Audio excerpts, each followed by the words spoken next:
ಆತ್ಮೀಯರೇ, ಸಂಘರ್ಷ ನ್ಯೂಸ್ಗೆ ಸ್ವಾಗತ. ನಾನು ನಿಮ್ಮ ಯಮನಪ್ಪ ಗುಂಡಾಳ್ ಮಾತನಾಡ್ತಾ ಇದ್ದೀನಿ.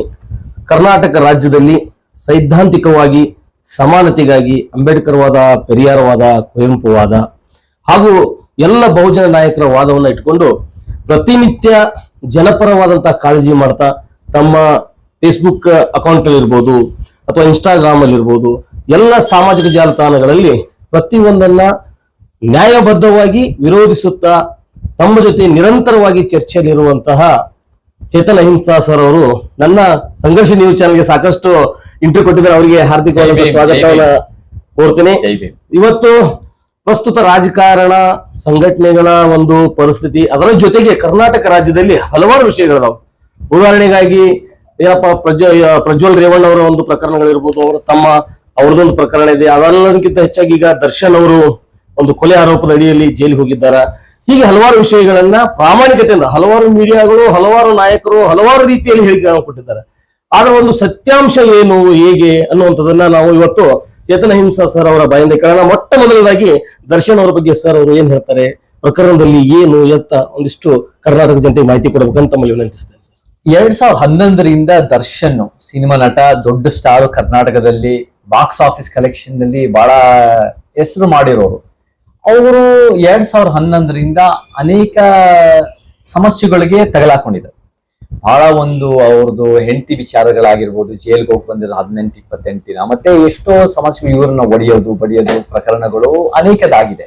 ಆದ್ರೆ ಎಲ್ಲದಕ್ಕಿಂತ ಹೆಚ್ಚು ಗಂಭೀರವಾದ ಪ್ರಕರಣ ಯಾವ್ದಾದ್ರು ಇದೆ, ಅದು 20 ದಿನಗಳಿಂದ ಇದೇನು ಒಂದು ಕೊಲೆ ಪ್ರಕರಣ ರೇಣುಕಾ ಸ್ವಾಮಿ.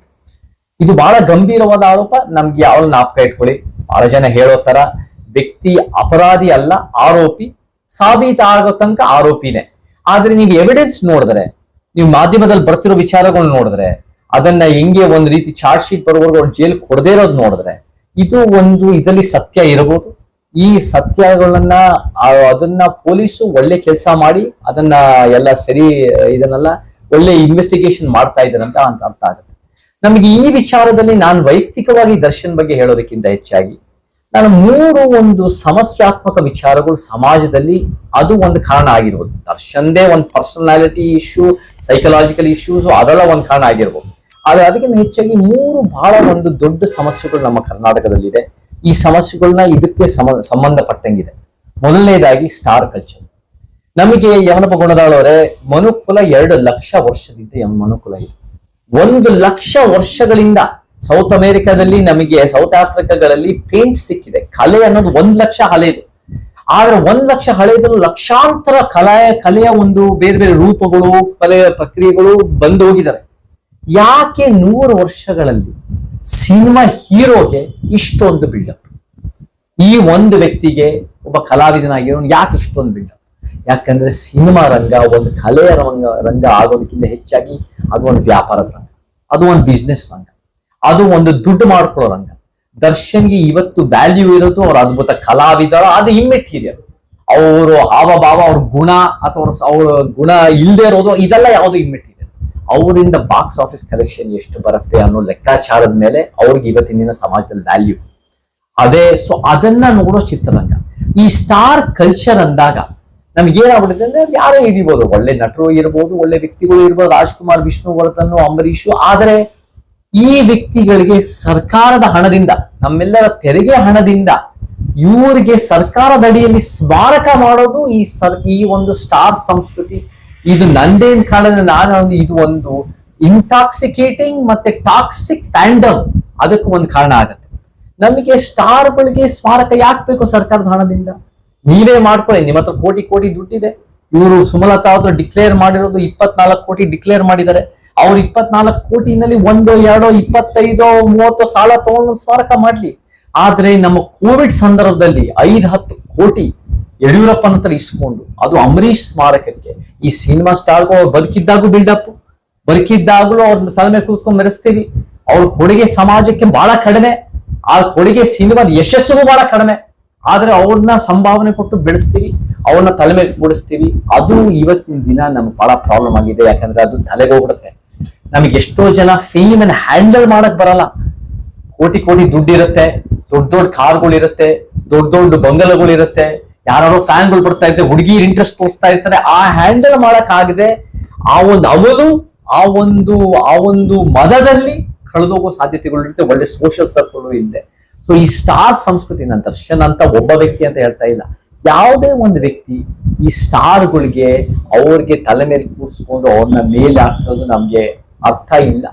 ಅವ್ರ ಕೆಲಸ ಮಾಡ್ತಾ ಇದ್ರೆ ಎಲ್ಲರೂ ನಮ್ ಕೆಲಸ ಮಾಡ್ತಾ ಇದ್ವಿ. ಸಮಾನತೆ ಇರಬೇಕು. ಅದು ಸಿನಿಮಾ ಸ್ಕ್ರೀನ್ ಮೇಲೂ ಅದು ಉತ್ತಮವಾದ ಕಂಟೆಂಟ್ ಬರ್ಬೇಕು, ಸಿನಿಮಾ ಹೊರಗಡೆನೂ ಅಂತ ಒಂದು ಸಮಾಜ ಕಟ್ಟಬೇಕು. ಸೊ ಈ ಸ್ಟಾರ್ ಕಲ್ಚರ್ ಒಂದು ಕಾರಣ. ಎರಡನೇದಾಗಿ ಒಂದು ದೊಡ್ಡ ಸಮಸ್ಯೆ ಅಂದ್ರೆ ಈ ಹಿಂಸೆ ಕಲ್ಚರ್. ಹಿಂಸೆ ಅನ್ನೋದು ಸಿನಿಮಾ ಸ್ಕ್ರೀನ್ ನಲ್ಲೂ ಕೂಡ, ಈ ಸಿನಿಮಾ ರಂಗದಲ್ಲಿ ಹಿಂಸೆ ಪ್ರಚೋದನೆ ಮಾಡಿದಷ್ಟು ನಿಮಗೆ ಒಳ್ಳೆ ದುಡ್ಡು ಬರುತ್ತೆ, ಇನ್ನೂ ಕಲೆಕ್ಷನ್ಸ್ ಬರುತ್ತೆ. ಸೊ ಅದಕ್ಕೆ ದರ್ಶನ್ ಅಂತ ಒಂದ್ ಸ್ಟಾರ್ಗೆ ಅವ್ರನ್ನ ಹೊಡೆಯೋದು ಬಡಿಯೋದು 50 ಜನ ಹೊಡೆದಾಕೋದು, ನೀವು ನಿಜವಾಗ್ಲೂ ಹೀರೋಯಿಸಮ್ ಅಂದ್ರೆ ಏನು, ಮೆದುಳು ಬಳಸಿ ಉತ್ತಮವಾದ ದಾರಿ ತಗೊಳ್ಳೋದು ನಿಜವಾದ ಹೀರೋಯಿಸಮ್ ನಮ್ಮ ಕಣ್ಣಲ್ಲಿ. ಸಿನಿಮಾ ರಂಗದಲ್ಲಿ ಯಾವ ರೀತಿ ಹೀರೋಯಿಸಮ್ ತೋರಿಸ್ತಾರೆ ಅಂದ್ರೆ ತೋಳು ಬಳಸಿ ಹೊಡೆಯೋದು ಬಡಿಯೋದು ಮಚ್ಚೋದು. ಇದರ ಮೇಲೆ ಸಮಾಜದ ಮೇಲೂ ಒಂದು ಪರಿಣಾಮ ಬೀರುತ್ತೆ. ದರ್ಶನ್ ಅಂತ ಒಬ್ಬ ನಟನ ಮೇಲೂ ಪರಿಣಾಮ ಬೀರೋ ಸಾಧ್ಯತೆಗಳಿದೆ. ನನಗೆ ಆ ಮೈನಾ ಅಂತ ಮಾಡಿದಾಗ ಅವನು ಒಂದು ಬಹಳ ಒಳ್ಳೆ ಮುಗ್ಧ ಯುವಕನ ಪಾತ್ರ ಮಾಡಿದಾಗ ನನಗೆ ಇನ್ನೂ ಒಳ್ಳೆಯವನಾಗಬೇಕು ಅಂತ ಅನ್ಸುತ್ತೆ ಯಮನಪ್ಪ ಕುಂದಾರವ್ರೆ. ಅದೇ ರೀತಿ ಒಡೆಯೋದು ಬಡಿಯೋದು ಹೈಪರ್ ಮ್ಯಾಸ್ಕ್ಯುಲಿನಿಟಿ ಪಾತ್ರಗಳು ಮಾಡಿದಾಗ ನಾನು ಸ್ಕ್ರೀನ್ ಮೇಲೆ ಹೊಡೆದು ನನಗೆ ಬಿಲ್ಡಪ್ ಸಿಗುತ್ತೆ ಅಂದ್ರೆ ನಿಜ ಜೀವನದಲ್ಲೂ ನಾನು ಹೊಡಿಬಹುದಾ ಹೊಡಿಬಾರ್ದಾ ಅಂತ ಪ್ರಶ್ನೆ ಬರುತ್ತೆ. ಸೊ ಅದಕ್ಕೆ ಫ್ಯಾಕ್ಟ್ ಟು ಫಿಕ್ಷನ್ಗೆ ಎಷ್ಟು ಒಂದ್ ಕಡೆ ಲೈನ್ ಬ್ಲರ್ ಆಗುತ್ತೆ, ಅದು ಒಂದು ಸತ್ಯ ಇದೆ. ಮತ್ತೆ ಮೂರನೇದು ಟಾಕ್ಸಿಕ್ ಮ್ಯಾಸ್ಕ್ಯುಲಿನಿಟಿ, ವಿಷಕಾರಿ ಪುರುಷತ್ವ. ಈ ವಿಷಕಾರಿ ಪುರುಷತ್ವ ಏನಂದ್ರೆ, ನನ್ನ ಗೆಳತಿಗೋ ನನ್ನ ಹೆಂಡತಿಗೋ ನನಗೆ ಗೊತ್ತಿರೋ ನನ್ನ ಅಕ್ಕ ತಂಗಿಗೋ ಯಾರೋ ಒಬ್ರು ಪೋಸ್ಟ್ ಅಶ್ಲೀಲ ಮಾಡಿದ ತಕ್ಷಣ ಅವಳ ಮಾನ ಮರ್ಯಾದೆನ ಉಳಿಸಕ್ಕೋಸ್ಕರ ನಾನು ಕೊಲೆ ಬೇಕಾದ್ರೂ ಓದ್ತೀನಿ, ಒಡೆಯೋದು ಬಡಿಯೋದು ಎಲೆಕ್ಟ್ರೋಸಿಕ್ಯೂಷನ್ ಬೇಕಾದ್ರೂ ಮಾಡ್ತೀನಿ ಅನ್ನೋ ಒಂದು ಮನಸ್ಥಿತಿ ಇದೆಯಲ್ಲ, ಅದು ವಿಷಕಾರಿ ಪುರುಷತ್ವ, ಬಹಳ ಸಮಸ್ಯಾತ್ಮಕ. ಅದು ಬರೀ ದರ್ಶನ್ ಒಬ್ಬರಲ್ಲೇ ಇತ್ತು ಅಂತ ಹೇಳ್ತಾ ಇಲ್ಲ. ಪೆಂಡ್ರೈವ್ ಪ್ರಕರಣದಲ್ಲಿ, ನೇಹಾ ಹಿರೇಮಠ್, ರುಕ್ಸಾನ, ಅಂಜಲಿ ಪ್ರಕರಣಗಳಲ್ಲಿ, ಸಿನಿಮಾ ಸ್ಕ್ರೀನ್ ನಲ್ಲೂ ನಾವು ಎಷ್ಟೋ ಒಂದು ರೀತಿ ಗಂಡಸರನ್ನ ಅಹಮನ್ನ ಮಹಿಳೆಯರ ದೇಹಗಳ ಮೇಲೆ ಪ್ರಚೋದನೆ ಮಾಡ್ತಾರೆ. ಈ ನೇಹಾ ಹಿರೇಮಠ್ ಮತ್ತೆ ರುಕ್ಸಾನ ವಿಚಾರದಲ್ಲಿ ನನಗೆ ಇಲ್ಲ ಅಂದಿದ್ದಕ್ಕೆ ನನಗೆ ಯಾರಿಗೂ ಸೇರಬಾರ್ದು, ನಾನು ಒಬ್ಬನೇ ಅವಳ ಕೊಲೆ ಮಾಡಬೇಕು ಅನ್ನೋ ಹಂತಕ್ಕೆ ಬರುತ್ತೆ. ಸೊ ನಾವು ಈ ಒಂದು ಗಂಡಸ ಹೆಂಗಸರ ಮದುವೆ ನಡವಳಿಕೆ, ಈ ಲಿಂಗ ಸಮಾನತೆಯ ವಿಚಾರಗಳು, ಆ ಸೂಕ್ಷ್ಮತೆಗಳನ್ನ ಕಂಟೆಂಟ್ ಸಿನಿಮಾದಲ್ಲೂ ತೋರಿಸ್ಬೇಕು. ನಾವು ಯಾರನ್ನು ನಾವು ರಿಸ್ಟ್ರಿಕ್ಟ್ ಮಾಡಕ್ಕಾಗಲ್ಲ, ಯಾಕಂದ್ರೆ ಅಭಿವ್ಯಕ್ತಿ ಸ್ವತಂತ್ರ ಇದೆ. ಅವ್ರ ವಿಷಕಾರಿ ಪುರುಷತ್ವನೇ ತೋರಿಸ್ಬೇಕು, ಆನಿಮಲ್ ಅಂತ ಸಿನಿಮಾನೇ ಮಾಡ್ಬೇಕು, ಅದರಿಂದ ದುಡ್ಡು ಮಾಡ್ಕೋಬೇಕು ಅಂದ್ರೆ ಅವ್ರ ಇಷ್ಟ. ಬಟ್ ಅದು ಸಮಾಜಕ್ಕೆ ಎಷ್ಟು ಪರಿಣಾಮಕಾರಿಯಾಗಿರುತ್ತೆ, ಎಷ್ಟು ಸಮಸ್ಯೆ ಆಗುತ್ತೆ ಅಂತ ನಾವು ಹೇಳೋದು ನಮ್ಮ ಕರ್ತವ್ಯ. ಮತ್ತೆ ನಾವು ಸರ್ಕಾರದ ಮುಖಾಂತರ ಅದನ್ನ ಉತ್ತಮವಾದ ವಿಚಾರಗಳು ಹೇಳಿ ತೋರಿಸ್ಕೊಡ್ಬೇಕು ಸಮಾನತೆ ಬಗ್ಗೆ. ಇದೆಲ್ಲ ಫ್ಯಾಕ್ಟರ್ಗಳಾಗಿದೆ, ಇವೆಲ್ಲ ಸೊಸೈಟಲ್ ಫ್ಯಾಕ್ಟರ್ಸ್. ಸೊ ಇವೆಲ್ಲ ಸೊಸೈಟಲ್ ಫ್ಯಾಕ್ಟರ್ಸ್ಗಳಾಗಿ ಎಷ್ಟೋ ಸಮಸ್ಯೆ ಆಗಿದೆ. ಇದರಲ್ಲಿ ಏನ್ ಕಾಣುತ್ತೆ ಅಂದ್ರೆ, ಪವಿತ್ರ ಗೌಡ ಅಂತವರು ಎಲ್ಲ ಒಂದ್ ಕಡೆ ಈ ವಿಚಾರದಲ್ಲಿ ಬಲಿಪಶು, ಅವರ ವಿಕ್ಟಮ್. ಇವಾಗ ರೇಣುಕಾ ಸ್ವಾಮಿ ಅಂತವರು ಇಂಥ ಅಶ್ಲೀಲ ವಿಡಿಯೋಸ್ ಕಳಿಸಿದ್ದಾರೆ ಅಂದ್ರೆ ಅದರಲ್ಲೂ ಬಲಿಪಶು ಪವಿತ್ರ ಗೌಡ ಅವರು. ಈ ಒಂದು ವಿಷಕಾರಿ ಪುರುಷತ್ವ ಅವರ ಗೆಳತಿ, ಅವರ ಗೆಳೆಯನಿಂದ ಅಥವಾ ಗಂಡನಿಂದ ಅಥವಾ ಏನೋ ಒಂದು ಪಾರ್ಟ್ನರ್ ಇಂದ ಅನ್ನೋದು ಅದರಲ್ಲೂ ಬಲಿಪಶು. ಮತ್ತೆ A1 A2 ಆಗ A20 A15 ಆಗೋದ್ ಬಿಟ್ಟು A1 ಈ ಪವಿತ್ರ ಗೌಡನ್ ಮಾಡಿದ್ದಾರೆ ಅಂದ್ರೆ ಅವ್ರು ಅದರಲ್ಲೂ ಬಲಿಪಶು ಅಂತ ಕಾಣುತ್ತೆ. ಸೊ ಇದರಲ್ಲಿ ಪೊಲೀಸ್ ಹತ್ರ, ಸೊ ಇದರಲ್ಲಿ ಎಷ್ಟೋ ಒಂದು ವಿಚಾರಗಳು ಕಂಡು ಬರುತ್ತೆ, ಸತ್ಯತೆಗಳು ಹೊರಗೆ ಬರಬೇಕು. ಬಟ್ ಇವೆಲ್ಲ ಸೊಸೈಟಲ್ ಫ್ಯಾಕ್ಟರ್ಸ್. ಸಿನಿಮಾ ರಂಗ ಒಂದು ಆತ್ಮಾವಲೋಕನ ಮಾಡ್ಕೋಬೇಕು. ಸಿನಿಮಾ ರಂಗ ಒಂದು ನಮ್ಮಿಂದ ಏನೇನ್ ಆಗ್ತಾ ಇದೆ, ಬರೀ ದುಡ್ಡೇ ದೊಡ್ಡಪ್ಪ ಅಷ್ಟೇ ಅಲ್ಲ, ದುಡ್ಡೇ ಅಪ್ಪ ಅಮ್ಮ ಎಲ್ಲಾ ಮಾಡೋದಕ್ಕಿಂತ ನಮ್ಮ ಸಿನಿಮಾಗಳು. ನಾನು ಒಂದು ಉದಾಹರಣೆ ಕೊಡ್ತೀನಿ. ನಾನು ಜೈಲ್ಗೆ ಹೋಗಿದ್ದೆ 2 ವರ್ಷದಿಂದ ಜೈಲ್ಗೆ ಹೋಗಿದ್ದಾಗ ಒಬ್ಬ ಯುವಕ ನನಗೆ ಒಂದು 23 ವರ್ಷದ ಊಟ ಅಲ್ಲಾಡಕ್ತಾ ಇದ್ದ, ಅವನು ಬೆವರು ಸುಸ್ತಾಯ್ತು, ಅವನು ಬಹಳ ಕಷ್ಟದಲ್ಲಿದ್ದ. ಅವ್ನು ಬಂದು, ಅಣ್ಣ ಇವತ್ತ ಮಾತಾಡ್ಬೇಕು ಅಂದೆ. ಏನಪ್ಪ ತಮ್ಮ ಹೇಳು ಅಂದಾಗ, ಅಣ್ಣ ನಿಮ್ ಸಿನಿಮಾಗಳು ನೋಡ್ಕೊಂಡು ನಾನು ಕೊಲೆನೇ ಮಾಡ್ಬಿಟ್ಟೆ ಅಂದ. ನನಗೆ ಆಶ್ಚರ್ಯ, ಸಿನಿಮಾ ನೋಡ್ಕೊಂಡು ಕೊಲೆನೇ ಮಾಡ್ಬಿಟ್ಟ, ನಿಜ ಅನ್ಕೊಂಡ್ಬಿಟ್ಟು ಮಾಡಿ. ಏನಪ್ಪ ನೀನ್ ಮೈನಾ ನೋಡ್ದ? ಹೌದಣ್ಣ ಮೈನಾ ನೋಡ್ಬಿಟ್ಟು ನಾನು ಮದ್ವೆ ಆದೆ. ನೋಡಿ ಹಿಂಗೆ ಒಂದು ಹಿಂಸೆ ನೋಡ್ಕೊಂಡು ಕೊಲೆ ಮಾಡಕ್ಕೂ ಹೋಗ್ತಾರೆ, ಪ್ರೀತಿ ನೋಡ್ಕೊಂಡು ಮದುವೆನೂ ಆಗ್ತಾರೆ. ಈ ಸಿನಿಮಾದಿಂದ ಎಷ್ಟು ಸಮಾಜಕ್ಕೆ ಎಫೆಕ್ಟ್ ಆಗುತ್ತೆ. ನಾವು ಬರೀ ಒಂದು ವ್ಯಾಪಾರದ ರಂಗ ಅಂತಾನೆ ನೋಡಕ್ಕಾಗಲ್ಲ, ಅದು ಒಬ್ಬೊಬ್ಬರ ಮೇಲೆ ಒಂದು ಪರಿಣಾಮ ಬೀರುತ್ತೆ. ಬಂಗಾರದ ಮನುಷ್ಯ ಎಷ್ಟು ಒಳ್ಳೆ ಪರಿಣಾಮ ಬೀರಿತ್ತು. ಮತ್ತೆ ಬೇರೆ ಬೇರೆ ಸಿನಿಮಾಗಳು ಎಷ್ಟು ಒಂದು ತಂದೆ ತಾಯಿ ನೋಡ್ಕೋಬೇಕಂತ ಈ ತರ ಸಂದೇಶ ಕೊಡೋದು ಪರಿಣಾಮ ಬೀರುತ್ತೆ. ಅದು ಒಳ್ಳೇದು, ಅದು ಸಿನಿಮಾ ರಂಗದ ಭಾಗ.